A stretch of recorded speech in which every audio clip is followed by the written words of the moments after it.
Wait, anong grade yung nakuha mo? Ha? Baka mamaya sabihin nila.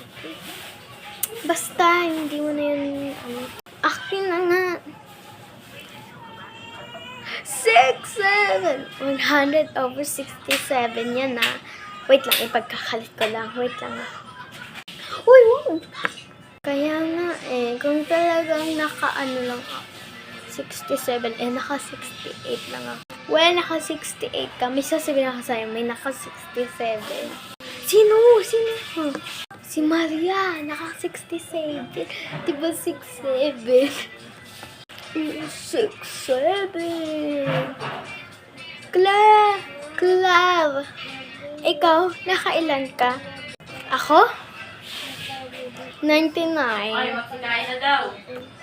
Ano ba yan? 99? Hindi na lang 67 katulad ni Maria. Ayun, ang iba daw kumain, True. patitigil.